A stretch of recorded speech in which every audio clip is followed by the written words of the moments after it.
3 ವರ್ಷಗಳ ಕೆಳಗೆ ಅಣ್ಣಾ ಹಜಾರೆ ಅವರ ಜೊತೆಗಿನ ಹೋರಾಟದ ಸಂದರ್ಭದಲ್ಲಿ ನಾವು ಆಮ್ ಆದ್ಮಿಗಳು ಅಂದರೆ ಜನಸಾಮಾನ್ಯರು ಭ್ರಷ್ಟಾಚಾರದ ವಿರುದ್ಧ ಹೋರಾಟ ಮತ್ತೆ ಸ್ವಚ್ಛ ಮತ್ತು ನೈತಿಕ ರಾಜಕಾರಣದ ಬಗ್ಗೆ ಸಂಕಲ್ಪ ತೊಟ್ಟಿದ್ವಿ. ಎಂಥ ತೊಂದರೆಗಳು ಬಂದರೂ ಸಹ ನಾವು ನಮ್ಮ ಮಾತುಗಳನ್ನ ಉಳಿಸ್ಕೊಳ್ತಾ ಇದ್ದೀವಿ. ಅದರ ಪರಿಣಾಮ 2015ರ ದೆಹಲಿ ಚುನಾವಣೆಯಲ್ಲಿ 70ರಲ್ಲಿ 67 MLAಗಳು ಗೆದ್ದಿದ್ದು. ಬನ್ನಿ 1 ವರ್ಷದ ಆಮ್ ಆದ್ಮಿ ಸರ್ಕಾರದ ಸಾಧನೆಗಳನ್ನ ನೋಡೋಣ.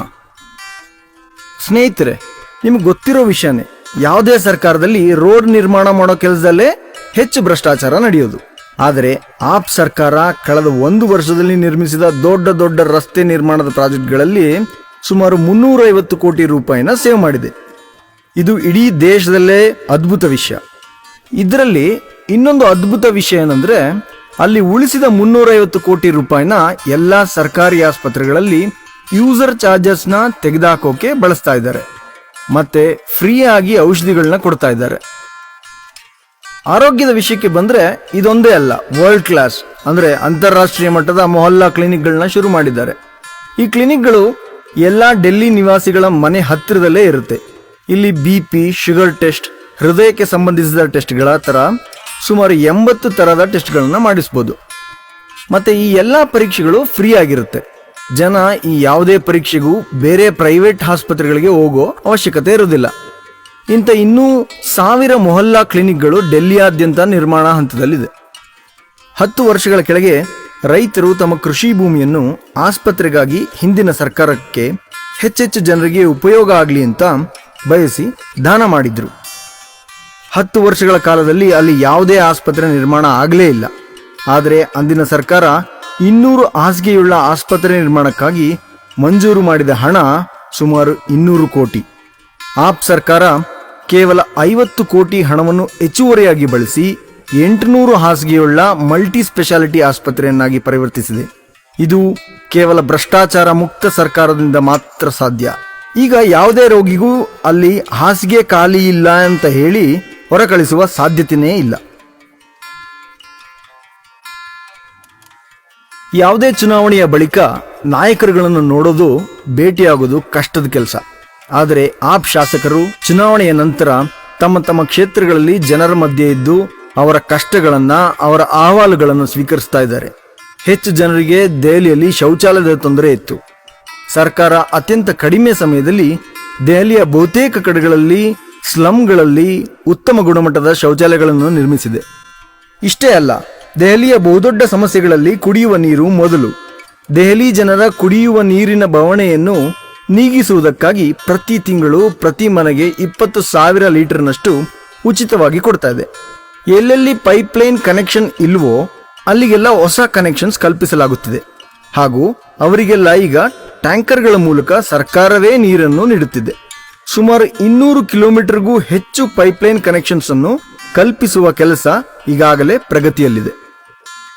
ದೆಹಲಿ ಜನಕ್ಕೆ ಮತ್ತೊಂದು ದೊಡ್ಡ ಪ್ರಾಬ್ಲಮ್ ಇದ್ದಿದ್ದು ಎಲೆಕ್ಟ್ರಿಕ್ ಬಿಲ್ನದ್ದು. ಸ್ಲಂನಲ್ಲಿನ ಒಂದು ಸಣ್ಣ ಗುಡಿಸಲಿನಲ್ಲೂ ಪ್ರತಿ ತಿಂಗಳು ಸುಮಾರು 1,000ದಷ್ಟು ಕರೆಂಟ್ ಬಿಲ್ ಬರ್ತಿತ್ತು.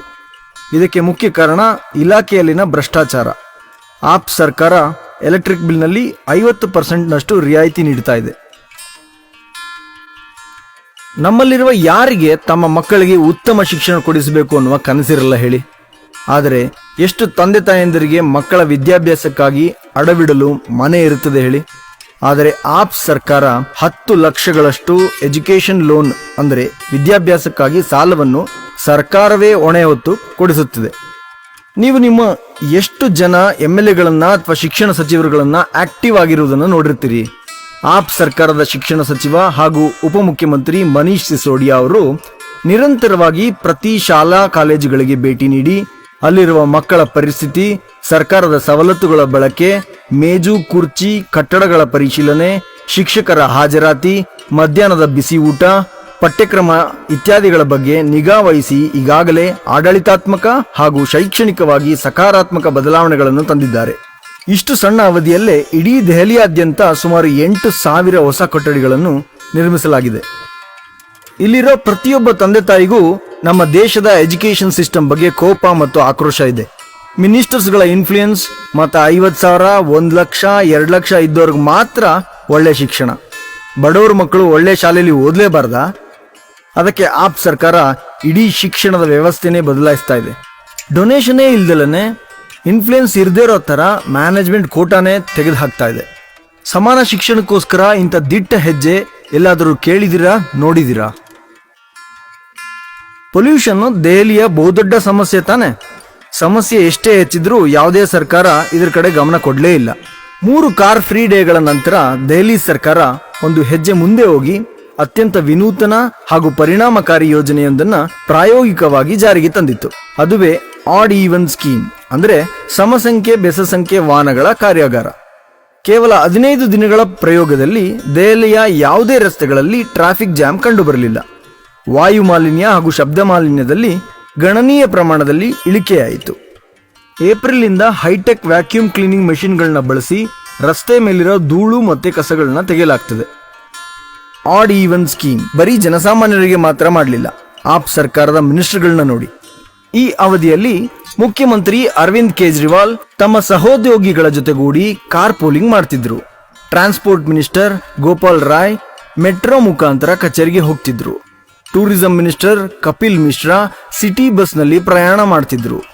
ಉಪಮುಖ್ಯಮಂತ್ರಿ ಮನೀಶ್ ಸಿಸೋಡಿಯಾ ಪ್ರತಿದಿನ ತಮ್ಮ ಕೆಲಸಗಳಿಗೆ ಸೈಕಲ್ ಬಳಸ್ತಾ ಇದ್ರು. ಜನಗಳೇ ಸೇರಿ ಕಟ್ಟಿದ ಪಕ್ಷದ ಸರ್ಕಾರದಿಂದ ಇಂಥ ಫಲಿತಾಂಶಗಳು ಸಾಧ್ಯ ಎಂಬುದನ್ನ ದೆಹಲಿ ಸರ್ಕಾರ ತೋರಿಸ್ಕೊಡ್ತಾ ಇದೆ.